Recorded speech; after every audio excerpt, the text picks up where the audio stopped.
I no longer wanted someone's opinion of the size of my waist to determine my health insurance. What was that like? Because you were very indispensable in the industry. In your own head, you were having that insecurity of not having booked Broadway. I'm going to say this, I'm going to go on the record. One of the hardest downfalls where I was questioning if I wanted to continue this was when I learned. How did you switch your mindset of I'm going to give you value and I'm actually helping you from slimy, schemy, salesy? If our industry can respectfully just cut us after seeing us do our careers worth of work for 60 seconds in front of them, then I need to operate with a business lens. It was very odd to be teaching sold out classes after I had just gotten typed out at a non-union call. Did you have any identity crisis? That's a great question. I'm just like, Liz, this is what you do.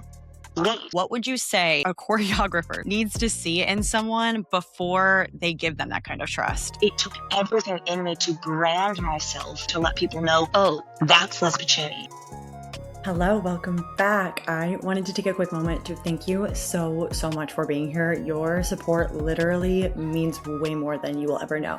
And good news, if you want to keep continuing to support the show, subscribing is completely free and it takes literally 3 seconds. This is the easiest way to support so we can keep growing, bringing in those amazing guests and just making the show better and better and better. So if you haven't yet, take a quick moment, subscribe below, and thank you so much. Let's get into the episode. Lizz Picini, welcome to Kicking It Real. We are here. It's been like a stardom, like full circle moment. I was just saying off camera because I did your workshop. Do you remember? And was 2022, and I was like, wow, I'm kind of nervous for this one. I mean, I'm nervous for all of them, but I'm really excited to have you here. Thank you. I'm so pumped to be here. I really, really am. And I was saying earlier, like, I just have such respect for what you're doing with this and who you're bringing on. So I'm so pumped. Yay. We're going to just warm it up right away. What have you been kicking it with lately? Kicking it with. Okay. I have really been, this is like my, I guess, hard launch now to be honest about my relationship status. But I've been really enjoying the excitement of dating, and I am away on contract right now, and then I'm going on like another quick one after this. But like, I feel like this fall and winter is going to be like my hot girl fall and winter, and I'm really excited about dating, which is like so funny. But I'm really excited because it's not to do with the business. It is not an audition. It is just, it can be as casual as it needs to be. So just to dive right on it. This is my honor. I did see your post about the Hinge profile saw it first, and I was like, okay, wait, what's happening? But we love a whole picture life. Like she's got it all. She's ready to bring someone in. I 100%. love it. Yes. What are yes, you yes. kicking to the curb? I, again, to naturally like just kind of be intense about it, I am kicking to the curb, bowing at the altar of what other people think. I think in an industry, I'm sure we'll get into it, but that it so often, other people's opinions, determine our career or the next step or, our livelihood. I think I have really fallen into a trap of, like so many have, of obsessing about other people's opinions of me. And it has been very, very freeing. I've done a lot of work lately, but it has actually been like a freeing and liberating disconnect to learn how to walk away from that. Gosh, so much easier said than done too. But I feel that. And I feel like I, unfortunately, during my actual heat of performing, it's hard to kind of find that when you're in it versus if you can really do the work leading up to it. Or if you're in an off season, I don't know, it just is so much easier to come back, which I feel like kind of ties into your overall philosophy that being well-rounded also helps create opportunities and helps you detach in that way. So was that a belief that you've always had of needing to be well-rounded, or is it one that you adopted as your career kind of started to unfold? No, I love that question because I am so passionate about it now. I absolutely, which is why I love coaching this stuff, because we're in a business, we're in a world, we're in a city that says go, go, go. And if you don't, say yes, someone else will. And we just don't understand how to kind of like have our own agency and our own autonomy. And part of that is, I got to a point in my career, very successful career. I'm very thankful. I've worked very hard, but I I no longer wanted someone's opinion of the size of my waist or how strong my soprano was or the way that I looked to determine my health insurance or my income or my lifestyle. And that is no disrespect to Oof. those elements, but like, right, like I think it's so important. We're in a very fleeting transient industry. Shows will open, shows will close, our body will work, our body will fight back, our voice will be strong, we'll need to heal. Like there's so many factors and variables that we can't control. So if being well-rounded and multifaceted is something that we can work on and that we can control, and it creates opportunities and it creates streams of income and it creates additional hope, like why not kind of dip our toes in and try to experience that? But it definitely came from a place of me being like, wait a second, I deserve the right to want to have these secure things. What can I do to do the work to get them Mm. and have this additional career? And as a performer, it makes you better, you know? No, 1,000%. I love that idea of the control too, because I remember feeling that so much too of like, gosh, like you said, you're so grateful for those opportunities. But then at the end of the day, it's like, wait, I now have even less control because you're already auditioning. You're already like trying to get into shows. And then you just need to pull like some of that back, which I love. Did you have any sense of like identity crisis? Or I don't know, I think about this a lot too in my earlier years of like, if you wanted to do anything else, if you were business minded, if you wanted to do real estate, you wanted to do anything outside of dance, you were less than as a dancer or a performer. Did you ever feel that at all? Or how did you get over that? 100%, no question. And a lot of it stemmed from, again, other people's opinions, right? Like putting you in a box of like, she's solely this, or oh, now she's solely this. Oh, no. And it took everything in me to brand myself and to do the work to let people know, no, actually, I've worked really hard at all of these skill sets. I'm passionate about all of them. My type, my brand is being good and solid and qualitative about all of these things. Like, I also, it's just so interesting because I do see it often with women in this business. So often with women, it is hard for us to be like, oh, they're so multifaceted. And instead, we're like, oh, well, they're just this or they're just this. And I Mhm. don't always see that reflected the other way around. So it was inspiring to me to be like, wait a second, let me break out of those boxes and categories.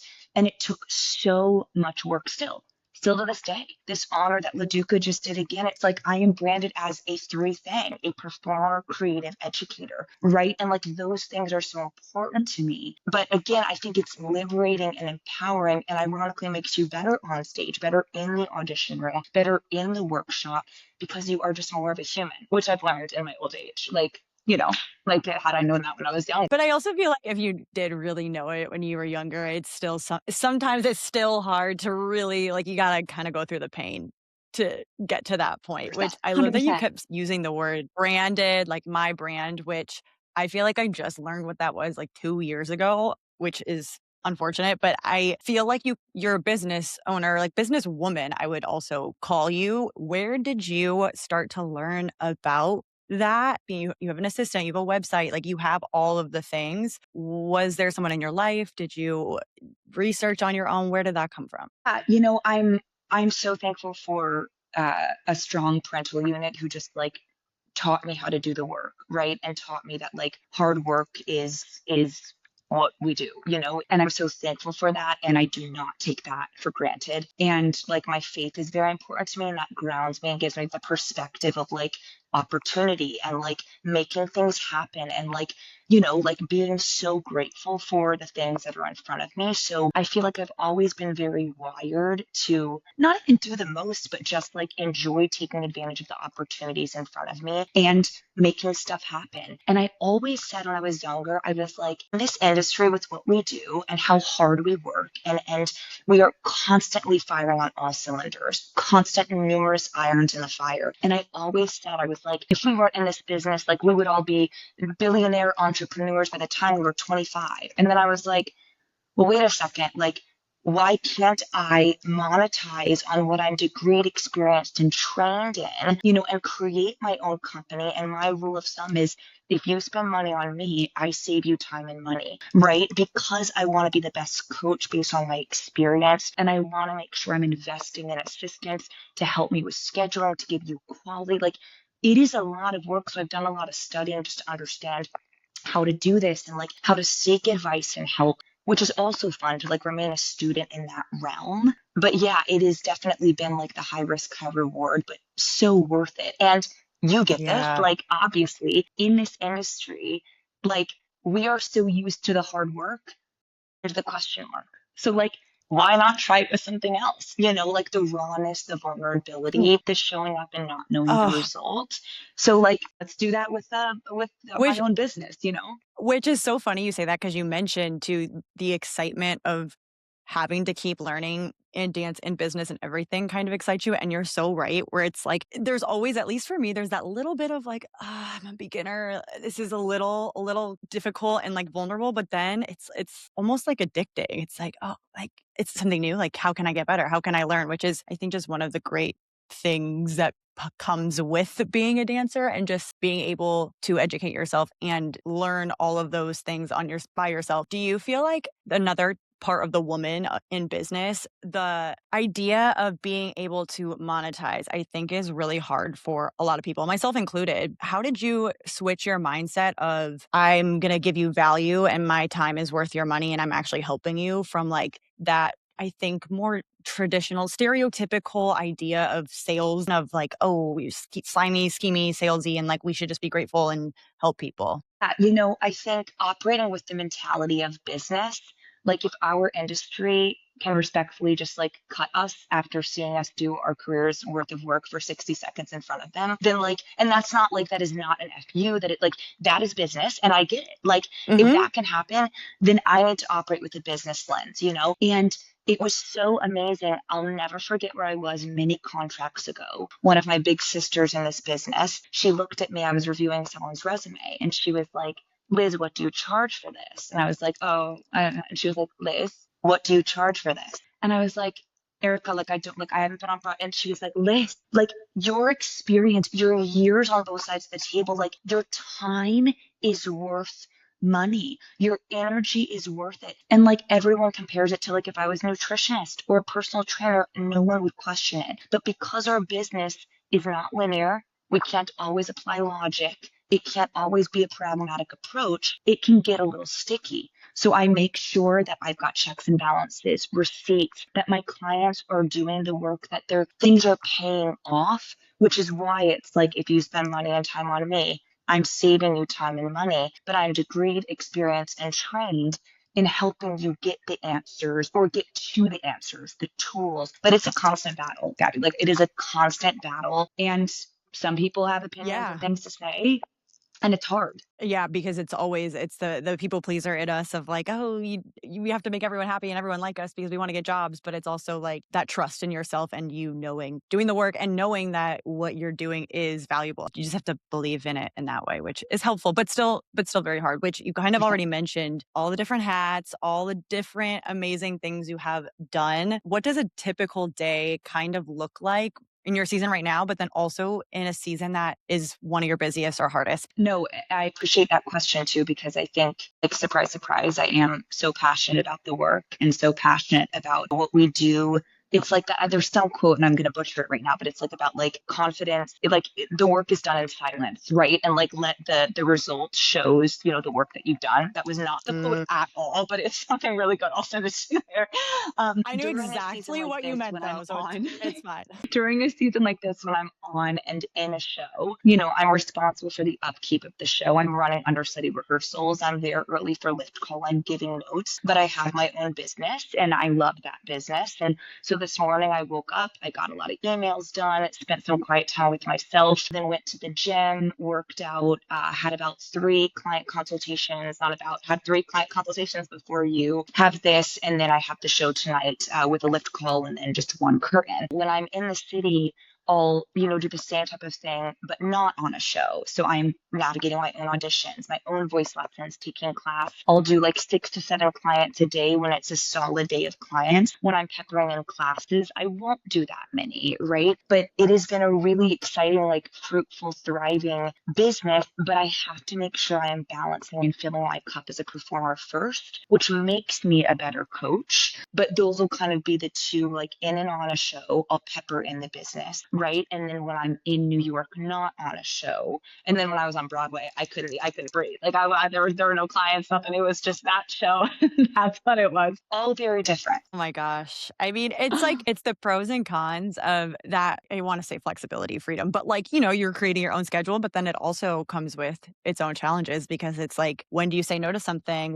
What's too much? Like, you think you can do, I mean, we all think we can do probably way more than we actually should be doing. You have a ongoing relationship with burnout, but what have you found right now has been best practice for someone who has a lot of things going on, but has a hard time saying no and knowing when to slow down? I mean, it's been really good for me to find the balance of zooming in and zooming out, right? Because I preach about this, I've been in positions before where I have gotten so far into burnout that I'm very vocal about this. Burnout for me results in vices that I need to not be using, right? Or like burnout isn't exhaustion, right? It affects mental health, it affects substance abuse, like it affects so many things that like we have to talk about more in this industry. Like we have to talk about more. I really think that because I've been there, done that, and been like, oh, wait a second, I wasn't able to deliver because I had like my first ever physical and mental breakdown once in front of a choreographer that I was supposed to be by their side years ago. But I had said yes to everything. I didn't know how to say no. And my body shut down and it was so humiliating. I also have like ended up pushing through illness and have been in the hospital, like things that I'm so vocal and I'm always working on. Now, being 100 years old, I'm starting to understand that I'm a human. I am not a superhero. I am not. Oh, cat's out of the bag. Unfortunately, I'm not, but I appreciate it. But I have to figure out how can I offload and delegate and invest in literally hiring assistants? How can I learn how to say no, but to give a yes later, right?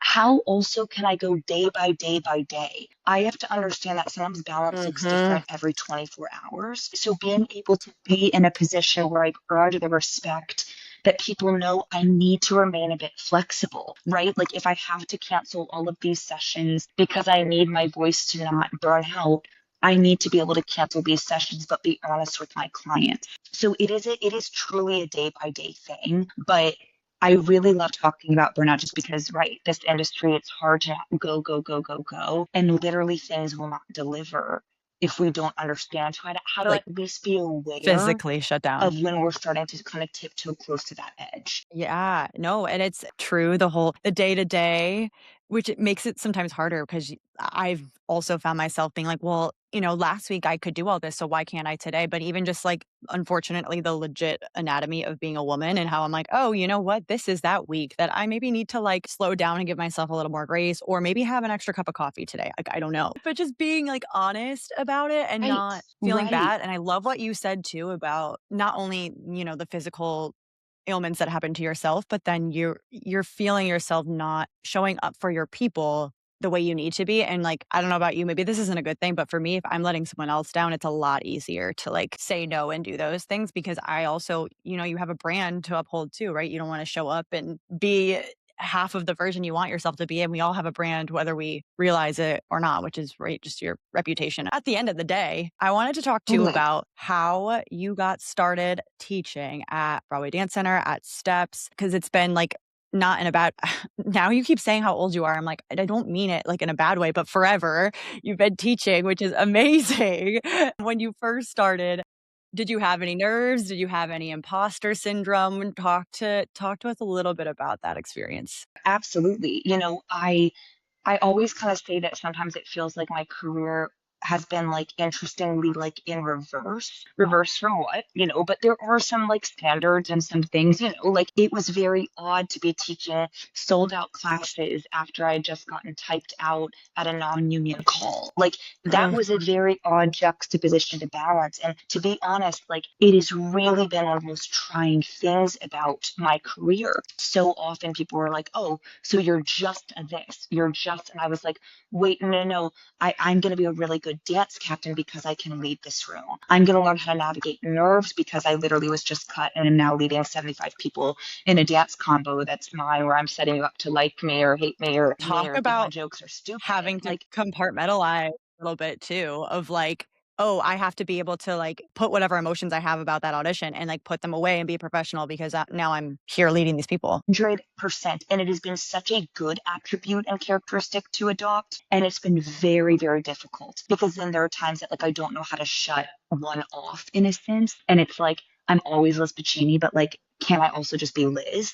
And that has been a very, very interesting balance to try to learn how to strike. But yeah, I mean, years and years ago, I've been in New York now 15 years this June. At the beginning of my career, I was asked to sub a class once, and I was like, oh my goodness, let's do this. And I was thrown in with enough preparation. I mean, I was in a full sweat, and a lot of people were like, who is this? And signed out. And I get it. I get it. But I committed from that point on. I Oh, would teach a class, whether it was like 2 people or 102 people, because starting with those 2 people has made me so much better at leading any space, being any associate, being any dance captain, going on for a principal, leading a room of dance. Like it has really made me that much stronger because I committed to that. I mm, also think, and I love that like you talk about this, like I think it's so important to remember that like yes, I have this amazing, loyal, legit following now. I started with 2 people in class and I made $0 because I guested them in.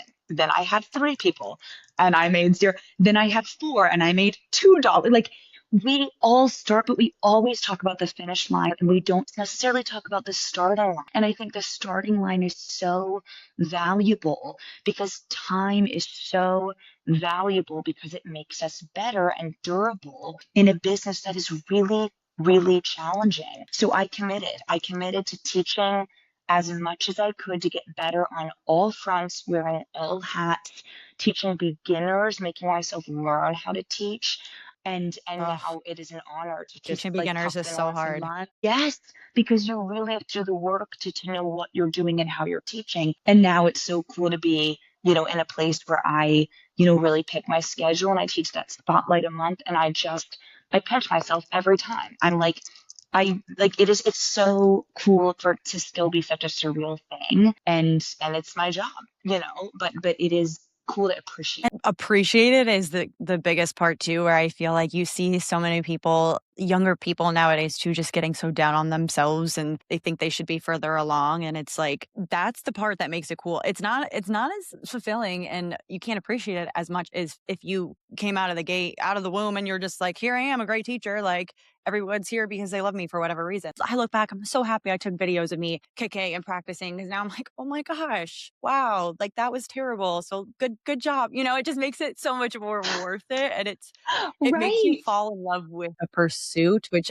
you've talked about so much already. Do you have a piece of advice that you give to your students in class, or whether it's you're in a business type setting that you find the most difficult to apply to yourself? Goodness, that is a brilliant question. Oof, yeah.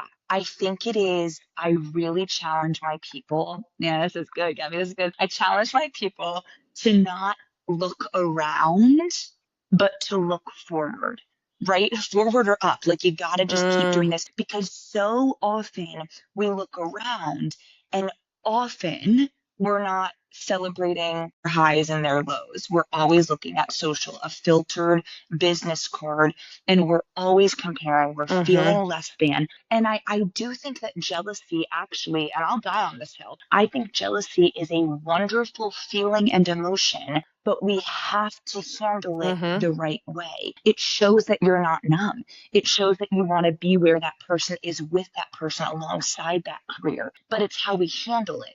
If we then act on insecurity and we then tear that person down or ourselves, like the list goes on and on. If we look around and we're inspired and we're motivated, it keeps us going forward. But we have to be very aware of the lens at which we're looking. It's so hard. No, it makes so much sense, and I totally agree with the jealousy thing. It's kind of like the idea where excitement and nerves are the same thing. Is that the right one? Excitement and nerves? But it's like the same feeling of or anxiety, one of them, where it's just excitement, but the negative of it, it's like jealousy. It's you can make it really negative and spiral, or you can be like, oh, actually, that's just what I want. And that's what I'm going to work towards, and like use people and use your network and connections. My last, maybe don't quote me, maybe my last question about business things. I feel like you obviously did a great job of doing what you were doing and you're teaching. And for lack of a better term, noticing like a hole in the market of, hey, this is a service product that I can fill and I can do a good job. What would you say to someone else who is in any type of space, really, but in a space where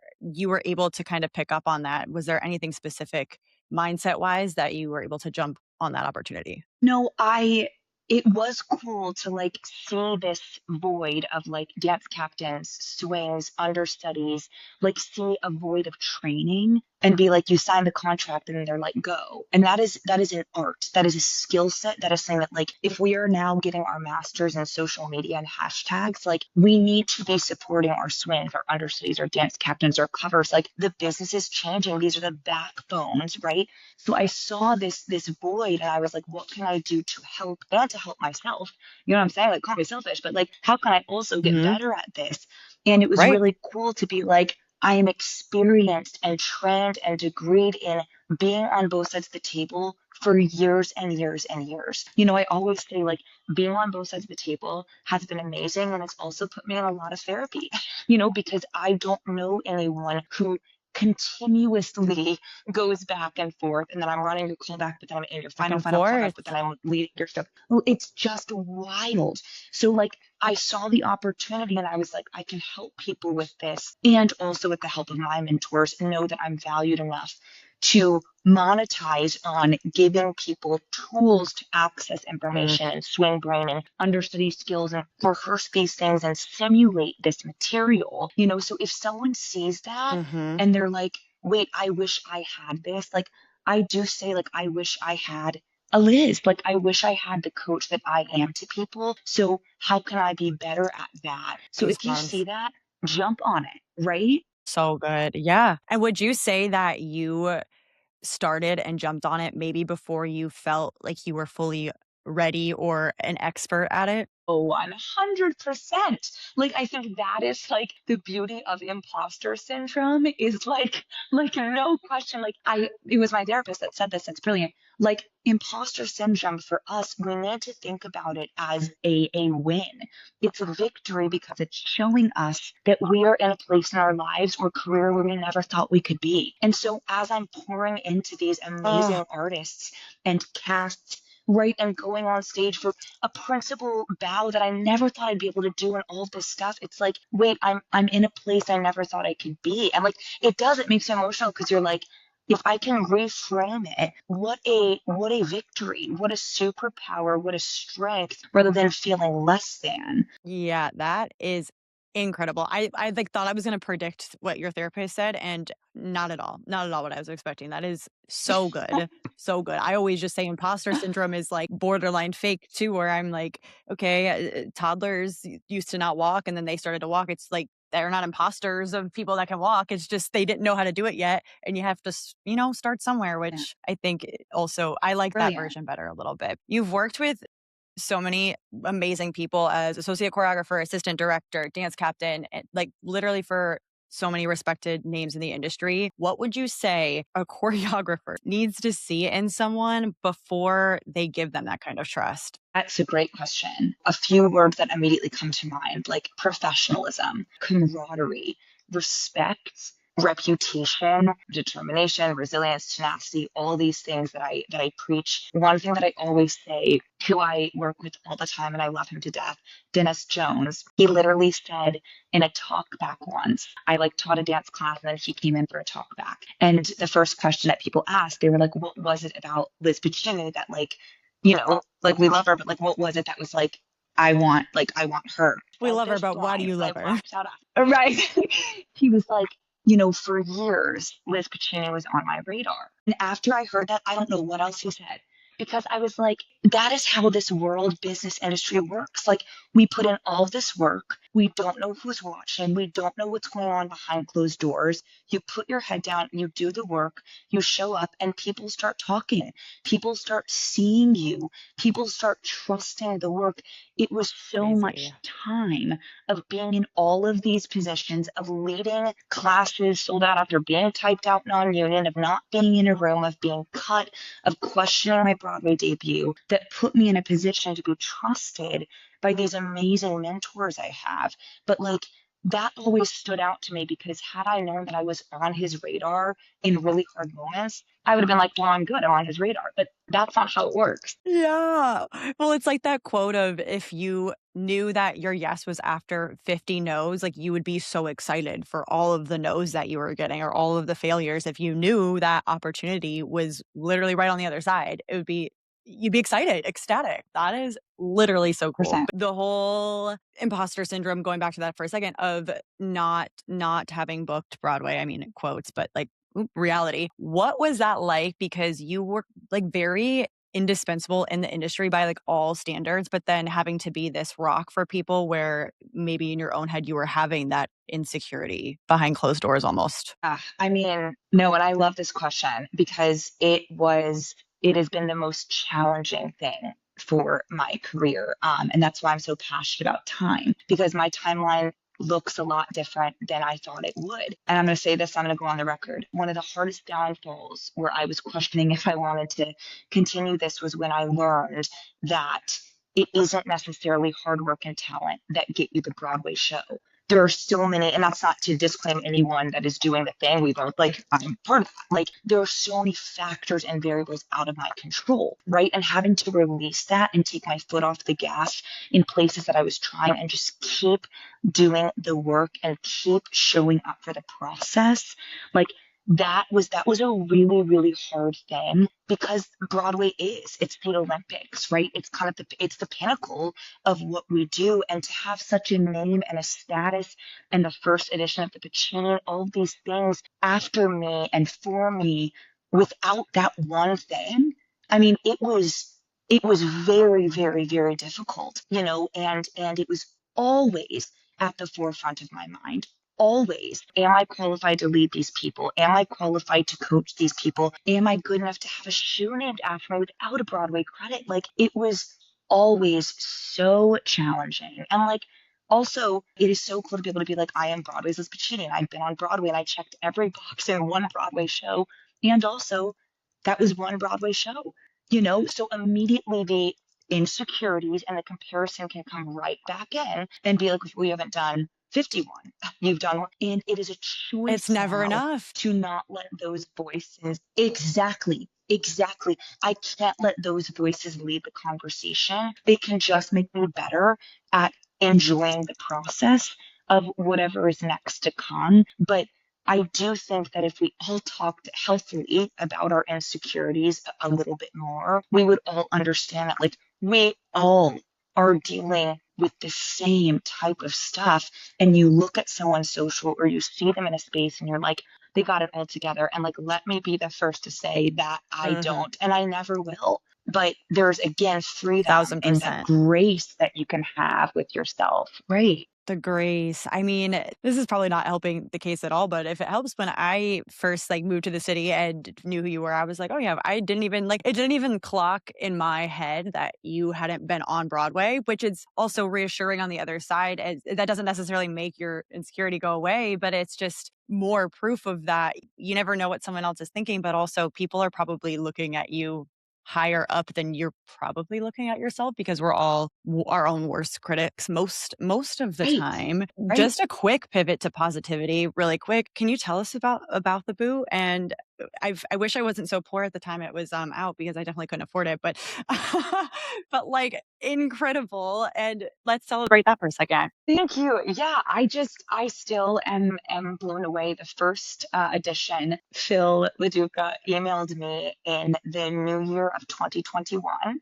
And I was like, what is this email? And he was asking if he could honor me as a performer, creative educator, and name this, and like told me everything about like it'd be the first 3-inch boot based on the Laura with rose gold, and like they'd have me look at all the designs and the scalloping, and I was like really speechless. I was speechless. And then they released it summer 2021, and like I just now am like wrapping my mind around the fact that like people are wearing the Pacini. And then this past January, I was running my third Pacini project, which is so exciting and so wild. And it's still, I'm like, why are people showing up? This is unbelievable. And I was literally running my third Pacini project. And there was an MD, so music director was working with everyone. And I looked at my phone because I had a little bit of a break, and I saw a missed call from Phil LaDuca, and I was like, this must be a mistake. Like this must be a mistake. And then I Also, saw a the way you're message casually like, oh that yeah, I said had a like, call from Phil Bella, LaDuca. like, and then I saw a message that was like, Bella, like, I would love to catch you if you have a moment. I was like, okay. So I went to a different studio during running my own Pacini project to call Phil LaDuca back, who graciously is offering me this honor of a new line of Pacini boot. I mean, Gavin, I was like, am I alive? Like, there was a moment that I was like, what is happening? And like, I was like, he was telling me all of these versions, like tap and the blue and the black. And he was like, well, Bella, what do you think? And I was like, I think I You're approve. like, I actually What am am I busy like? right now. I don't have the mental capacity to take this in right now. Thank you. Wild and like such a surreal moment and like such a God wink and just so what you said, it's like the appreciation of being able to be like, babe, my again therapist, like God love her, she was like, Liz, you have one Broadway credit and you have 4 different shoes named after you. And she was like, because it doesn't define anything. Like I have more shoes than Mm, feet to wear them on. And like it's so cool to celebrate that, you know what I'm saying, and see how beautiful success can be in all different realms. Never in my life would I think hmm that this would be a thing. And so it's so cool to Yeah. step back and celebrate that when it doesn't look like what you thought it would be because you appreciate it more. Yeah, and I love the sentiment of it's not at all what you thought it would look like, but it's literally even probably better than you thought it would look like, and just in different ways. And hopefully anyone listening can just remember that we all sometimes get so hyper fixated and like tunnel vision on goals, which sometimes you have to be. But then if you are too tight, it's like maybe look at the other things trying to come in at you that's actually trying to direct you into like the right arena, which another celebratory thing, you not only made your Broadway debut, but then you were also dance captain during your Broadway debut. Like a little bit about that. And did it kind of feel like just everything was making sense and it all just like aligned how it was supposed to? Or was it just actually more pressure? I again, you're wonderful at what you do, and I love these questions. And like, right, because like you are a pro at what you do on all fronts, on stage, here, everything. But like, it it was wild and exciting because it was so cool to make my Broadway debut in exactly what I preach and coach, wearing all the hats, being the first principal cover for Deb, being a swing of 6 tracks, being a dance captain. My biggest, like you literally called it, my biggest nerve-wracking fear going into it, as much as I knew that like swinging this show would be exhausting and wild, and being a first cover for like so many things I knew were going to be a challenge, my biggest worry was that I would not be respected because it was my debut and I was the dance captain. And Mm, instead, I had this conversation where I was like, Liz, this is like your 17th show that you have dance captained or been in dance leadership. You are a pro at this. Just do what you do. Just literally do what you do. And there was one moment, I was just talking about this in a consultation before I met with or meeting with you, but there was one moment, to spare you all the details and to save time, but there was a moment during the very beginning of the rehearsal process where I was put in a position to suddenly lead, and I don't know the show. I'm learning it with everyone. I'm learning every single moment. A lot of stuff had happened, and like we kind of had to bump up leadership, and it was absolutely wild. And I was literally left in a room with the entire cast. Producers had just walked in. It was a wild moment, and I just stood up, inhaled, said a quiet prayer, got up on a chair to physically elevate myself, felt my gut go out for me, and I was like, Liz, this is what you do, lead. And I was like, great. all right, everyone, we're going to take this from the top. Let's have just us four play the game. And I just started using language that I know. Maestro, if you can bring me in with 8 captains, just started going and doing my thing because I was like, you know how to problem solve, you know how to lead, you know how to literally and figuratively posture yourself to fix this situation. So just do it. And it's so cool because the cast, they all stood there and they were like, just staring, and almost every cast member, Tony nominees, multiple Broadway credits, they all came and found me individually throughout the run, and they were like, that was the moment that we all said, oh, that's Lizz Picini. And it was so rewarding because I was hoping myself. Like I was like, but literally using the confidence that I preach about and just stepping into that and being like, this is what you do. Just lead. And if you need to ask for a 10, ask for a 10 boldly, but like unapologetically lead, do it, and you'll make it through. But if I had not had years up to that point, I could have crumbled in that moment. I could have absolutely crumbled. But it was such a cool moment when they were like, oh, that's her. Oh, yeah. As you were describing the story, one, I can visualize it perfectly. And it's literally giving like the climax of a movie, like your life climax of like the audience, you know, when it's like a scary movie and people are like, don't open the door. But it's like this one's like, everyone's like, yeah, like you can do it, you know, cheering you on. Like that is literally what it is giving. Obviously, hindsight is 2020. But if you could go back and tell younger Lizz one piece of advice, what would you tell her? Celebrate time. Celebrate time. It is a strength. It is a superpower. It is not, you are not less than. It is not failure. Time is such a good thing. It will only make you better. It will only make you more confident. We're in a moment in time where everything is instant, right? Social media, like I'm a culprit of it. Instacart, Amazon, like we want things immediately. And in my opinion, from my personal experience, that does not result in being foolproof. That does not result in a strong foundation.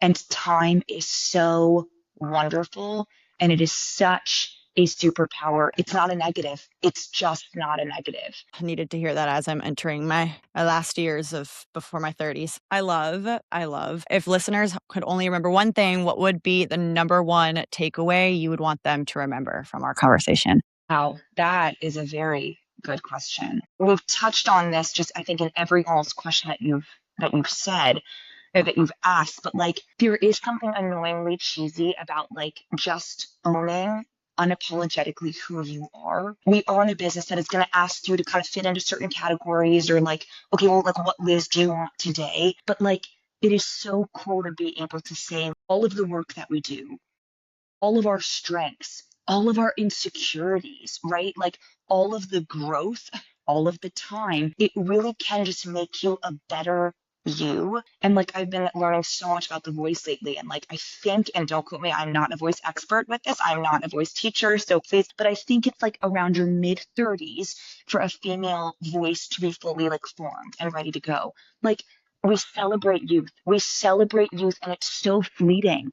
And instead, I'm like, how cool to celebrate growth and time because it allows you to be like authentically yourself. And I love it. Like I love getting older again in a city and an industry. And right, like I joke about being 100 because I love my age. I love getting better. And like I want to be the example of like the older you get, the fiercer, the hotter, the more confident, the wealthier, the better you are, right? So like just allowing, I think it circulates with this time conversation, like growth and time just to allow you to just be a more full, well-rounded you because you hit on it.